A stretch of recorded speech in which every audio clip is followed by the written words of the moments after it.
There's so much strangeness and so much that can go wrong for a person out in the desert. It's no wonder places like this are considered some of the most dangerous places in the world. There's no cover from the elements, no water, and everything around you in the dirt wants to hurt you or even kill you. This is a countdown to my most fucked up desert experience. Buckle up. Top of the list, just to start it off light. Once, a remote dirt road in Joshua Tree. I saw a decomposing rattlesnake in the road, so I pulled over to inspect it. It was 3 to 4 feet long, had been dead perhaps a week or so. It was pretty much still intact. The snake had been run over, and I found him with his neck turned sharply, biting his body. The only reason I tell you this story is to put the desert into perspective for those who haven't really experienced it. This rattlesnake preferred to break its own neck and commit suicide with a fatal bite, rather than suffer underneath the sun. It's absolutely brutal to see. Next, I was in Butte Valley for a few months after the Death Valley Germans disappeared and explored some of the places that they went to. For those that don't know, the Death Valley Germans were a family from Germany, a husband, wife, and 2 children. They were on a vacation trip through California when they decided to take a tour of Death Valley, not truly understanding the true dangers of that location. After the father got them lost, he got their van stuck. Their family was forced to walk after that. This all took place in 1996, and they weren't found until 2009. But by then, they were nothing but bones bleached from the sun. Again, these folks were simply unprepared for the reality that is the desert. It's stories like these that need to be talked about, need to be heard, and ultimately understood to prevent it from happening again.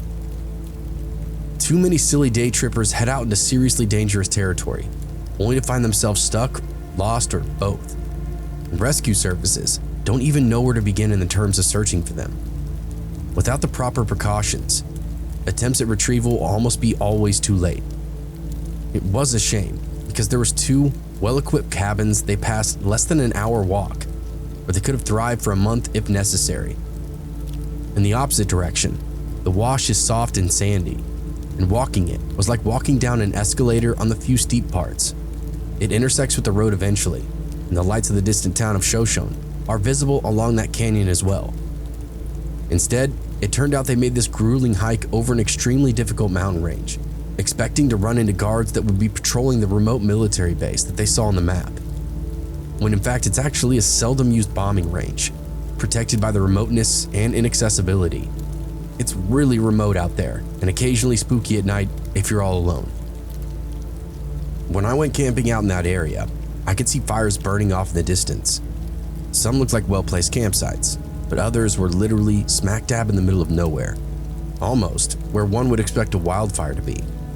Instead, I would see little figures dancing around the flames, jumping and doing all manner of weird stuff. It looked almost ritualistic, barbaric, but I have to admit, I was squinting through the dark for possible miles. Aside from those fire dancers, the noises were really weird too. Hollers and chants out between the canyons and the rock faces. Nothing animalistic, but almost that was like they're singing. It's hard to explain. It almost sounded like the wind when I heard it, just voices being carried on the wind.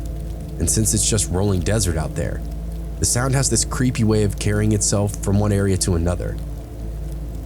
All of this just to set the tone for my story. The creepiest thing to ever happen to me out in the desert after decades of scurrying around those dunes. One time, I was taking my young teen nephews out to a remote but well-known desert canyon for a weekend of quadding and exploring. I went on seasonal trips in the later months, fall starting to teeter into winter. My nephews at the times were just boys, maybe 8 and 12 years old respectively. This was one of those trips to give my sister a break from her kids, but to also do my part as an uncle, make these boys into men. A little rugged dirt camping in the desert is a perfect recipe for such an order. We zipped out of civilization, quickly disappearing into the California backcountry. As we were doing so, a ragged woman was walking down the road, which was almost a mile from the canyon mouth to the paved road. Not in distress, but apparently grown bored with whatever party was happening in the hills and going to hitch a ride back to Barstow. The party favors are never running low.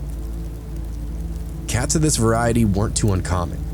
especially for this rec area at the time. We weren't really in the sticks yet, just barely off the main drag, so campers and day drinkers would still be plentiful.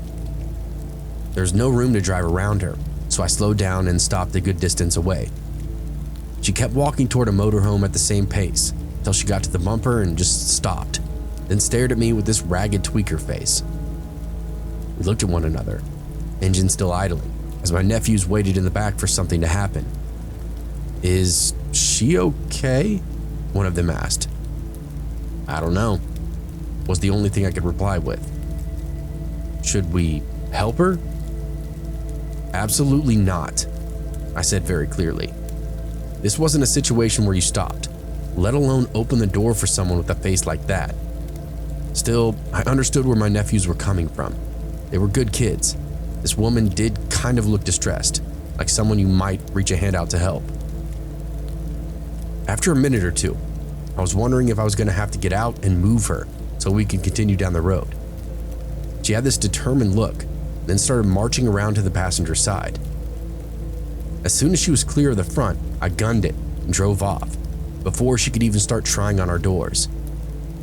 It was the most unexpected place to encounter this stereotypical opportunistic urban junkie. It was clear as day the second she made that face. She was going to try to get in the car and do her best to force us to turn around, then drive her back to the city. This lady had this dried up desperation, needed to get high again. We were going to be her lifeboat to whatever poison that she was craving in the moment. We bolted by, and as I looked in my rear view, I watched her throw her arms up in defeat, screaming all manner of crazy shit back at us. But then she did something that I did not expect. She turned on her heel and started following. Not quickly, but at this slow walk, the same she had before when we rolled up on her. She was in it for the long haul. I just remember swallowing and thinking there's no way she's going to be able to keep up. But damn, we were in a camper, not going very fast, and created a lot of dust. If she was persistent, she could probably find us. Just hit the gas and moseyed on toward the campsite. I knew the area well, much better than some Barstow-bound meth head. We wound back into the desert, well out of sight of that woman, until we hit the spot that we'd call home for the next couple of days. It was well out of the way, totally out of view from the mini dirt road and other camping spots inside that area. We hadn't seen anybody else on our drive back there, outside of the obvious, so we knew we were set in regards to getting some alone time. Still, in the moment, I couldn't shake the image of that crazy junkie lady, turning and following us. Eventually, I just lost myself in the chores of setting up camp, getting the fire pit ready, gathering wood, and when we were ready, setting up a makeshift area for us to relax in. All that normal stuff. My nephews helped, of course, ignorant to the fact that that lady might still be out there looking for us. The day drifted by, and of course, I forgot about that entire encounter. In all honesty, we were something like 15 miles away from where we saw her. Much further than she'd be willing to walk, I was sure of it. Probably lost the nerve after a mile or two, turned back around and headed the other direction. That way she could take her ass back to town. Either way, we were saddled up for the weekend with no plans of moving. She'd be hard-pressed to find us out in the dark. We relaxed as the sun drifted away, leaving us with just the flames for light. Cooked hot dogs, told spooky stories. I showed the kids what constellations that we could see through the trees. We eat, relax a little more, and just as I'm starting to get tired, I hear something. The kind of thing that you don't want to hear when you're all alone in the middle of the desert. Voices.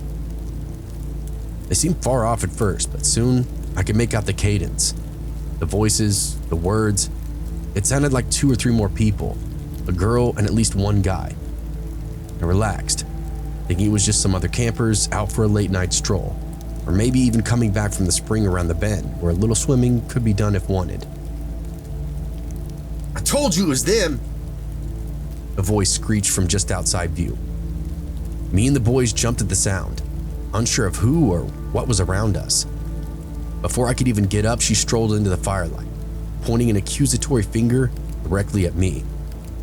It was her, that tweaker that we encountered on the road. I couldn't believe she found us. with company no less. "Hey, can we help you with something?" I asked. "Yeah, you piece of shit. You left me out on the road." She screamed over the fire at me. "So you come back to my camp and attack me? Get a fucking grip and get the fuck out of here," I explained in a stern voice. I had to make a show of this with the kids still wide awake. I gestured to my nephews and went on. "I'm taking the kids out camping. I don't have time to play 20 questions with some dipshit lady who's standing in the middle of the road." "Better watch your mouth, boy," some guy said as he stepped out of the shadows. Skinny, inked up and missing a good 9 or 10 teeth. He had cheap, shiny jewelry on his wrists and in his ears. Looked like your average street rat piece of shit out of Fresno, whatever part of California you're familiar with. I made it very clear to these people that I wasn't watching anything. This is my camp, my property, and my family. I wasn't obligated to help anyone out or do any favors for strangers in the woods.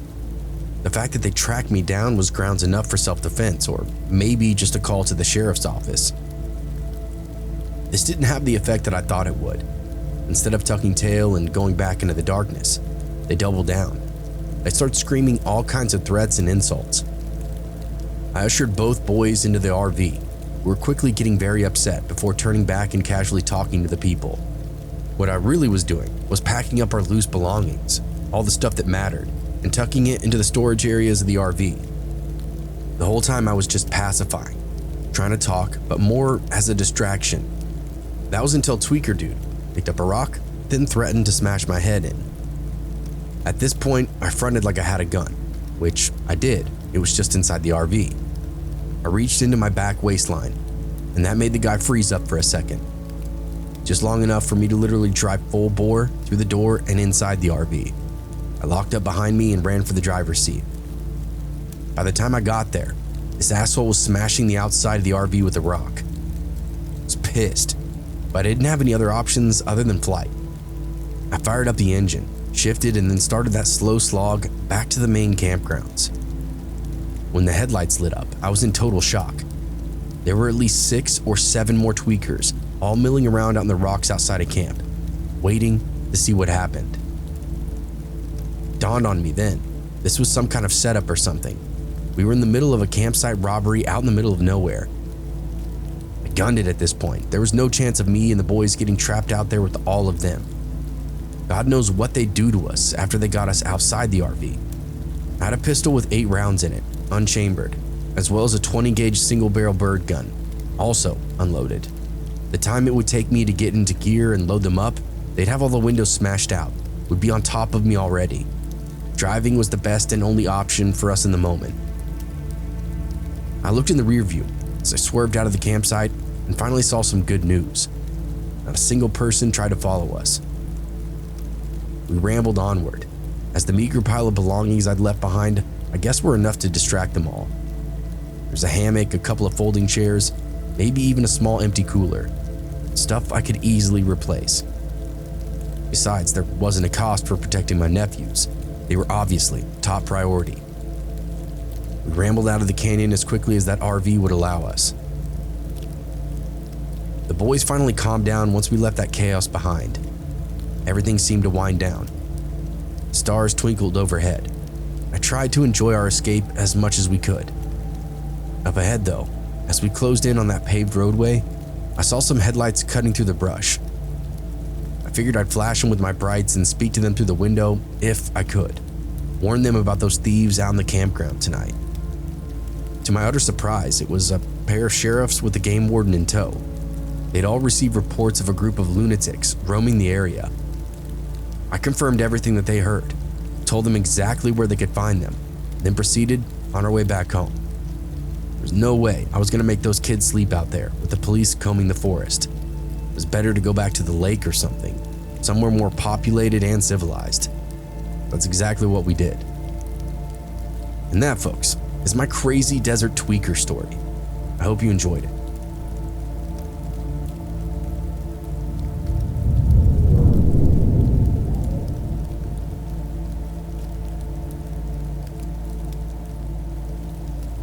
I've spent countless days hunting in the southern Texas desert.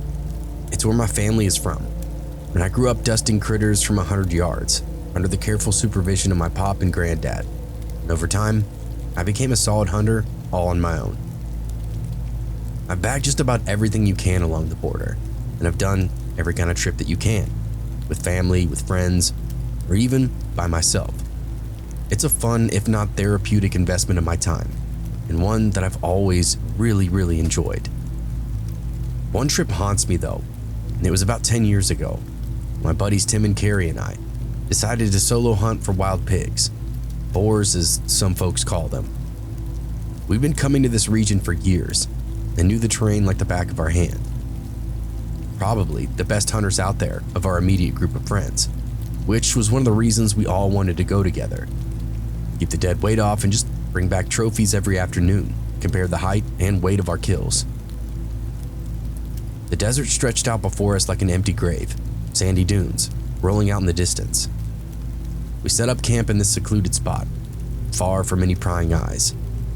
This wasn't an area known for anything nefarious, but being in the middle of nowhere, especially near the border, you just never know what could happen. So we learned early on, better to be safe than sorry. Besides, getting out away from the rest of the world was where we'd find good hunting. We all settled in for the night, passing a tinfoil wrap full of tamales around the fire. We heard a strange sound, like nothing any of us had ever heard before. It started like this low hum, then rose to a piercing whine, before dropping back down to this gentle whisper. We all exchanged these uneasy glances, but said nothing yet. It was as if we were all thinking the same thing. The hell is that? It has to be just a coyote or something, Tim said finally, breaking the silence. Yeah, or maybe it's a plane flying like overhead, Harry added, though we all knew it wasn't either one of those things. That sound continued for a while, then, out of nowhere, just abruptly stopped. We sat there listening to the silence now, our ears straining to pick up any further noises, but there was nothing. Just the crackling of the fire and the occasional hoot of an owl out in the distance. All right, well, I'm turning in, Tim said, standing up, dusting off his pants. We got an early start tomorrow, boys. Yeah, I guess I will too, Carrie said, following suit. I nodded, though I wasn't tired at all. I stayed up for a while just listening to the darkness, still wondering what that sound had been, but it didn't come back, and eventually I drifted off to sleep with my dreams filled with strange, unsettling images. Like I said earlier, I've spent decades out in this region, hunting, camping, generally just roughing it as a whole. I've never heard anything even close to that, and those dreams I had were even more unsettling. They were all more than likely unrelated, but at the time I thought something was trying to speak to me through my thoughts. Kind of freaked me out. As I lay there, I couldn't shake that feeling that we were being watched, that something was out there, waiting for us to venture into its domain. I quickly pushed that thought aside, telling myself I was just spooked. After all, we'd been hunting in these woods for years and never seen anything out of the ordinary. As I drifted off to sleep, I wondered, what if this time it's different? It has to happen sometime, right? We woke up in the morning and everything was fine. We got a pinch just before the sun, when everything is suspended in that weird hazy blue. Camp was intact. There wasn't any kind of weird sounds, no signs of critters or humans alike. We brewed a pot of coffee and killed it immediately, then got our gear together for the hunt that day. Now, I knew how Tim and Carrie hunted. They'd follow ridgebacks at a slope and try to flush little herds of pigs out in the open. They'd walk with their backs to the sun, which was smart. But I wanted to be on my own, not just taking pot shots at pigs on the run. No, if I was going to out-hunt either of these guys, I was going to have to take a different approach entirely. We all wished each other good luck, and then wandered off in our separate directions. Tim went north and Carrie went west. Alas, started hoofing it southeast, the exact opposite direction. I wore full desert camo, but just the light stuff, nothing heavy or paramilitary. Just enough to let me disappear from vision if I stumbled upon a herd. I was going light for this first hunt, as it was mostly just for scouting anyway. All I had on me was a 7-shot .357 Magnum on my hip, binoculars, and a camelback water system, just the basics. I moved along ahead of a plateau until it dipped away into this long, winding gully. Even in the early morning light, I could see it snaking off for at least a mile. This was the kind of terrain feature you might find some pigs in, especially with it being so long. There might be water or little pockets of cactus fruit to eat. I dropped down, followed that gulch from the top lip, so I could easily look down inside of it rather than up and out. It allowed me a vantage point into the pockets of the ravine, but it also let me see the flatland on the other side. I kept my binoculars handy as I traipsed along those badlands underneath the brightening sky. 30 minutes later, I'm seeing a little sign from pigs. Then I heard some gunfire off in the distance.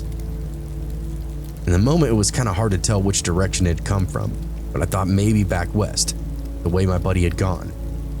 It was possible he came upon something and decided to drop it. Part of me thought it sounded dead south, though. The border was only a few miles away. It's kind of an uneasy feeling for a moment as I walked out in the open. That gully wandered on, but I crossed it and started walking to the other side before eventually finding a little game trail through the brush. I abandoned the gully and followed the trail, and soon there were some scat and scratch marks, all kinds of evidence of pig. I unlatched my holster and scanned the area, followed the heaviest traffic trail around. Half a mile later, I came up over a ridge and heard some rustling. Sure as shit, a monster boar came around this huge boulder, gave me its broadside. I went still and let it wander before drawing and dropping that sucker right there in the dirt. It was almost a wide shot, but the thing was so big it was impossible to miss a kill shot on, especially that close. He whined a little, but went down in a second, then died without much suffering. I was stoked. This thing must have weighed at least 300 pounds. Wasn't sure how I'd get it back to camp, but I'd killed it nonetheless. I was fairly certain I had those boys beat too, so I holstered up my gun and got to gutting the thing. The quicker I got it broken down, the quicker I could haul it back to camp. About halfway through that field dressing, I heard something off in the distance. My eyes peeled wide when I recognized the sound from the night before. The thing me and the fellas heard right before we went to bed. Some weird droning, whining, and like whispering, yelling. Too far away to understand it still. So bizarre. After only a few minutes did I understand what it was. Got closer and closer until I could hear the whine of an engine, the chug of cylinders. Those whispers turned into lyrics from some rock song. It was a side-by-side, a razor. It was coming up on me fast. For some reason, I took a few steps back and tucked myself behind a little brush. I wasn't totally hidden, but I was positioned in a way that I could disappear in a hurry if need be. The place that we were at, there wasn't really a lot of off-roaders. The desolate but ugly area, very far from anything else. No, I had a feeling that whoever would be trouncing around here was probably a peacekeeper or a criminal. Just a minute later, that razor came blasting into the little clearing area that I shot the boar in. They skirted to a stop and I could see two guys in goggles looking around in every direction. They spot the pig and looked up, then quickly spot me. I waved. They undid their seatbelts and hopped out, at which point I noticed that they were both carrying AR-15s of some kind, scoped up and everything. They yelled something over to me, but over the sound of that side-by-side, I couldn't hear shit but my own heartbeat. The driver leaned over and killed the ignition so we could talk. I figured they were hunters too, looking to get directions to the herd that I just hit, something to that effect. "Hey there, you got a driver's license?" the passenger asked me. The last thing I ever expected to be asked in the moment. What? "You got ID?" I furrowed my brow. Were they Border Patrol? I mean, the short answer was definitely no. My wallet was back at camp, secured in my truck. The only thing I had was my hunting permit, the faded scrap of paper in my pocket. Even then, it didn't really count as ID, as anyone's name could be on it. "No. Guys with the Border Patrol or something?" I asked. They sort of laughed, and that's when I sized them up. Dirty, greasy, unkempt, wearing vests but only in decoration. They didn't have plates behind them, just pockets full of cheap plastic magazines. I looked at the guns and saw they weren't anything special. Hell, even the razor was a piece of shit. Nope, these were just two good old boys who lived in the middle of bumfuck Egypt and fancied themselves agents of the law or something to that effect. Now, we're a little different from that, one explained. You got anything to tell us who you are? My first thought was that 357 on my hip. Now it was my turn to laugh, but I thought better. I didn't want to make any moves and try to get smart. Just kind of shrugged and said, "Nope, I'm a Texas resident, long-time local, just out on a pig hunt." Then I gestured to that big dead boar that was between us. "Yeah, we heard that." He made a gimme motion with his hand as he spoke. "Gonna need you to hand that over until we can get your paperwork squared away." Now I really froze up, and I was willing to stand and talk, but this was the moment that I drew a line in the sand, literally. I wasn't going anywhere, and I wasn't going to hand over any of my property to them either. This was all legal. My gun was legal. Everything that I was doing was well within the law. These pricks just felt holier than thou and wanted to jam people up, likely looking for illegal immigrants. Silly of them, as this area wasn't really known for that kind of traffic. Didn't matter to them though. The situation wasn't going away. I took a breath, then a single step backward into the brush. They did exactly what I figured they were going to do, start to bring their barrels up. They looked startled, almost excited. This was probably a wet dream for guys like this. Every couple of desert rat clowns who saw themselves as freedom fighters, resisting some kind of invisible enemy. Well, now I was the only enemy out there, and I wasn't about to get juked up by a couple of racist rednecks trying to be border patrol. I took another step back and got a little brush between us. I was talking.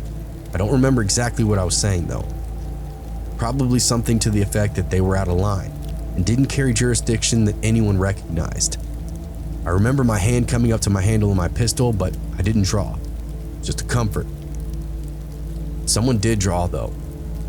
3 sharp rapports leveled the area and sent birds and rabbits scattering in every direction. I turned to find Carrie, standing up on a ridge that overlooked us, his own mini AR-15 pointed barrel up and smoking. He then waved a hand down to me to let me know it was all good. Then I saw Tim. He was much closer, only 50 or 60 feet away from our little standoff. He was posted up behind a boulder, looking down the iron sights of that old military surplus rifle that he used on these hunts. It was a tried and true man killer and was more than enough to punch a few holes inside these dweebs.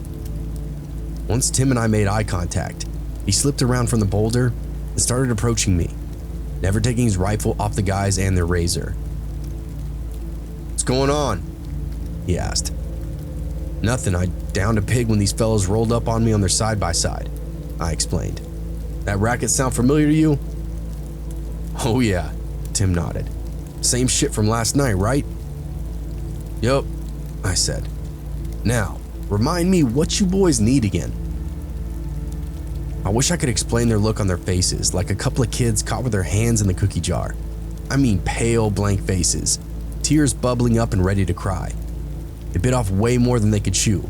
They immediately knew it. "Nothing, we were just coming to check out that shooting is all," one of them stammered out. They explained that they live nearby and had been dealing with all manner of different kind of crime, whether from the cartel members or just strangers passing through.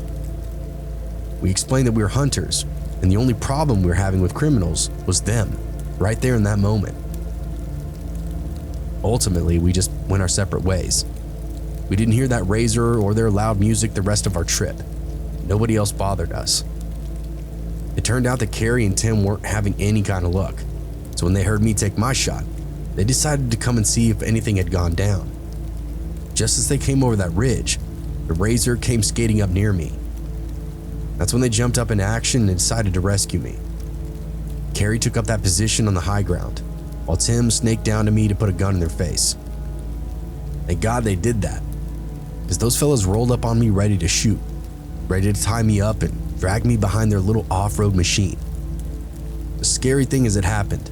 It pays to have good friends.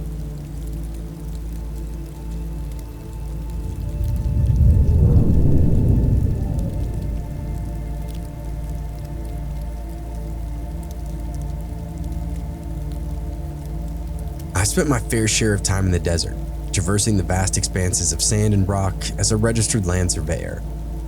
I've submitted several stories over the last year. I thought it was time to turn in another tale from the desert. Now this one isn't as action-packed as some of my former stories, but it was one of the weirdest and most unpredictable situations I've ever seen unfold inside the Arizona Badlands. The Southwest is my domain. I've worked from the scorching dunes of California to the rocky outcroppings of New Mexico. That being said, most of my work occurred in Arizona. I helped develop almost every subdivision in and outside of Phoenix. I've seen a lot of weird stuff, a lot of violence, and a lot of inexplicable events that only myself in the desert have witnessed. Most of my days were normal, but when you spend 90% of your time in the middle of nowhere, there are going to be some off days. One job stands out in my mind, a job that started out like any other, but quickly ended into a descent into horror. There weren't any dogfighters or crazy dumpster dwellers like last time. This job was seriously in the middle of nowhere, miles and miles from the highway, and even then, the highway itself had a 40-mile stretch before it saw society again.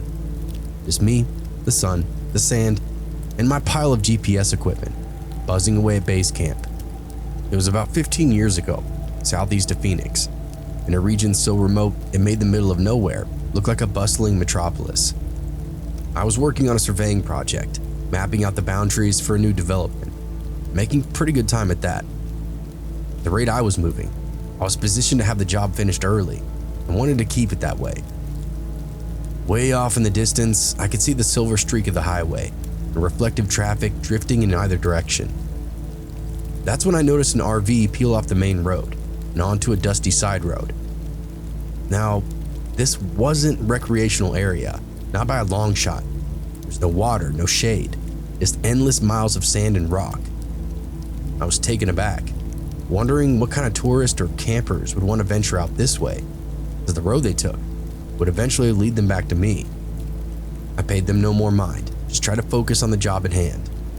They were still a good 45 minutes to an hour from making it out this far, and I hoped maybe I could be finished and packed up by then. It wasn't 30 minutes later, I secured the last GPS coordinate and I was done. I began that breakdown process, packing everything up before loading it back into the truck.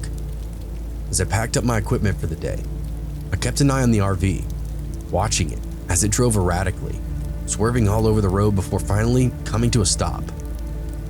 Shrugged it off, thinking maybe they were lost, or maybe looking for a place to catch a nap, even if it was off the beaten path of the highway. But as I loaded up my gear, I couldn't shake that feeling that something was definitely off. Why were they driving so crazy there for a second? A vehicle that big and top heavy would easily roll over. Cutting hard turns and flooring the pedal was just odd to me. I didn't know what to make of it all, so I just packed up even faster. I didn't want to be around when whoever or whatever this was came spilling out of the doorway, drunk, high, whatever it was that they were. The RV just sat there, parked on the side of the road, its occupants nowhere to be seen. I tried to focus on my work, but my eyes just kept drifting back to that vehicle, wondering what's going on inside. Were they having a breakdown of some kind? Were they waiting for somebody? As I finally finished packing up, I knew it was time to get the hell out of there. I had a long drive back to Phoenix and didn't want to be stuck in the middle of nowhere for any longer than necessary. But as I drove away, a new feeling arose, that I was leaving something behind, or that something didn't want me to go. I inched my truck down a hillside and slowly began that journey toward the RV, and hopefully and eventually the highway. I pushed that thought aside, telling myself I was just spooked from being out in the desert too long. But as I drove, the silence and isolation closed in around me. The RV got bigger and bigger as I approached it, but something about it just had me going haywire. Probably the fact that it was there at all. And then, just as I was hitting the main road, I saw it. The RV driving erratically once again, its occupants still nowhere to be seen. I sped up with my heart racing, wondering what the hell is going on. And then just as suddenly as it appeared, the RV vanished from view, leaving me alone with my truck and the dusty back roads. They had turned around and were now heading in the same direction as me, back toward the highway. I could even see the dust cloud that they were creating just ahead of me, maybe a quarter of a mile. I didn't race to catch up, almost happy to be behind them and out of view. I came around a corner to see the last thing that I was expecting. That RV, with its wild driver and its wild handling, had caught too much drift and flipped, exactly as I expected it to. I came around the corner just in time to see it complete its final rotation and settle on its roof. It had flipped at least 3 or 4 times, leaving a trail of broken plastic, twisted metal, and rivers of shattered glass. Well, shit. This was exactly what I was trying to avoid. I figured they were drunk on my first sight of them, but now it was pretty much all but confirmed. Some weekend warrior thought they were going to have a little off-road fun, when in reality, they might have just killed themselves, and I was the only one around to help. I dialed 911 on my cell, an old flip phone block piece of shit, tossed it to the passenger seat. I didn't even think it would go through with how rural we were, but if it was just an open line, they might be able to triangulate it. From there, I put my truck in park and approached the RV. Not a soul stirred within. It was like a ghost had been driving this thing or something. That was until I got up to the cab, where I saw the 2 girls belted into the driver and passenger seats. They were suspended upside down, caked in dirt and blood, totally unconscious. I tapped on the glass and shouted for them to wake up, only then to smell that first whiff of smoke in the air. It occurred to me that the RV would catch fire, maybe even explode. It had all manner of extra fuel like propane and whatnot installed within. Time was limited. These people needed out, so I did the only thing that made sense. I broke the window out. It took a couple of good kicks, but when it gave, the thing exploded into nothing, just a puddle of shattered pieces. When this happened, both women came to and started groaning and reaching in every direction. I asked if they were okay, to which they asked me what happened. "You just flipped your vehicle. You've been in an accident," I explained. One of them nodded while the other girl just broke down into tears. She saw the glass in her hair and her blood pooling below her in the ceiling of the car. It was a lot in the moment, and I understood, but I explained that they seemed to be fine, but everyone needed to get out of the car immediately. I helped the girl closest to me undo her seatbelt, then half cradled her so she didn't fall face first into the glass that was just below. In fact, I even put my hand down flat so she could put hers on top of mine, crawl out without any further damage. She was around my age, smelled like tequila, and had one of the craziest sunburns I'd ever seen. The other woman needed a lot more help. She was clearly in shock, maybe even had some form of concussion. The glass in front of her head was shattered, and she had the makings of a pretty good goose egg beginning on her brow. She was out of it, could barely talk, so I had to do a lot more to get her out. By the time I was done, more than half of my body was jammed in the cab, shirt full of glass and fluids dripping in my hair. "Is there anyone else in here?"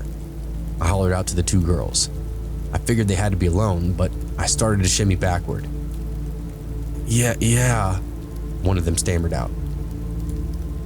I stopped and looked into the wreckage of the back. The bed, the couch, the kitchen, everything had been tossed upside down, hardly recognizable. Before I knew it, I saw them. 2 or 3 guys scrambling around the back. What I dismissed as just wreckage settling in was actually these shirtless guys trying to get something all cleaned up. As I looked over the banged up equipment, I realized it was the remains of a drug lab of some kind, and that was contributing to the smell that was in the air when I arrived on scene. They were cooking something in there, and it wasn't a pot roast. It was meth or LSD or some other concoction, and I wanted nothing to do with it when the police arrived. I started to shimmy back, which is when one of the guys noticed me, and they started crawling at me. I could see that their eyes were all messed up, bloodshot and tinged with yellow. It was actually kind of scary watching them scurry through the debris, cutting their hands on stuff and not even reacting to it. "Hey, you guys need help?" I asked, pushing myself out of the cab and flat onto my ass. It didn't respond. just came out on all fours and into the sunlight. "What happened?"